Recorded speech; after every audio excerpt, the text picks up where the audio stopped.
Hi guys, Paul here from PABrewNews. Got a beer here I got from Michael that I had ages upon ages ago. I really have to take care of a lot of stuff, I've just noticed. So that's always fun. Sometimes I just get distracted when I start doing a beer review. Oh, pony? Didn't know that? Okay, anyway, I'm no longer distracted. Maybe. So, I have a beer I got from Michael last night. I traded him a Narragansett for this one because he was excited for the Narragansett goodness. That's perfectly reasonable. So, this one is Breckinridge Brewing Company's Vanilla Porter, and again, I've had this ages upon ages upon ages upon decades ago. So, it's interesting to do. I don't even know if I did it on the channel, but I have had this. So, it's interesting to do a little bit of a re-review, if you know what I mean. So, let's get this cracked open and see exactly what's going on. Listen to some Priest. 5.4 alcohol by the volume, and it really doesn't, to me, matter where they're brewed, right? Oh, brewed with real vanilla beans and with natural flavors. Do, do, do, do, do. They're from Littleton, Colorado, it says here, and Fort Collins, Colorado. But I thought they got bought out or something. I'm not really sure. So I don't know where they're brewed. I mean, it says there. So, I mean, that's good. Okay, Colorado brew. Collateral. So, collateral damage. As I said, I thought they got bought out by Budweiser or somebody and they just brew them like almost mass market or kind of a deal like Budweiser gets brewed. But apparently not. Boy, what a mess. I got stuff everywhere. I gotta clean this up. Ooh, okay. Sorry. All right, here we go. Cheers. Up there, pretty mahogany hues up all the way up through here. So not just at the pinnacle of the glass, but it does transcend quite far. It did look like a very thin pour when I poured it. It did have a very thin tonality. So let's get an aroma. Cheers.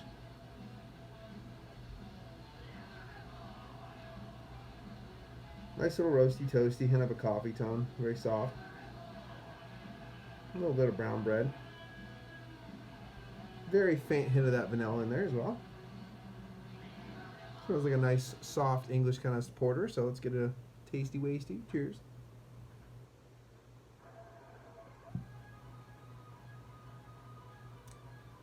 It's a bit thin.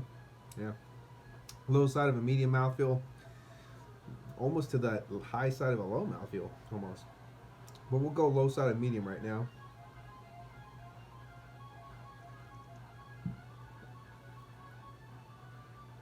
Very soft. Has that almost cola-esque caramel tonality. Burnt caramel tonality. Mineralistic tones.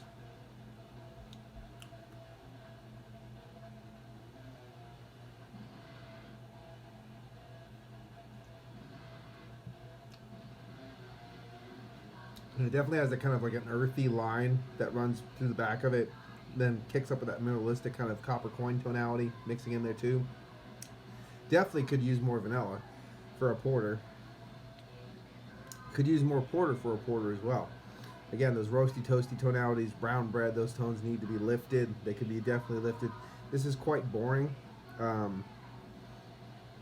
It's quite boring. It's not even, I would say, it's still, I wouldn't say it's even to style so much because of the fact that everything's so low key.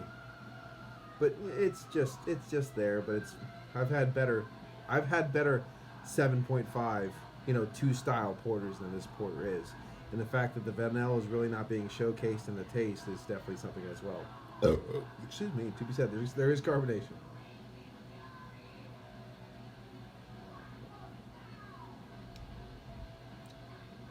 It's not bad.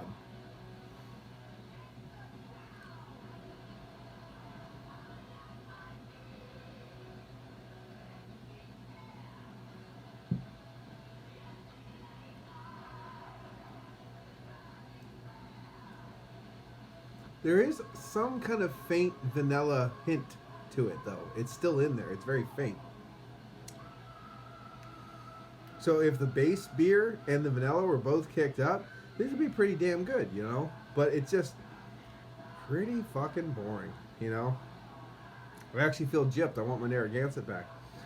Because at least then I know what I'm getting. But,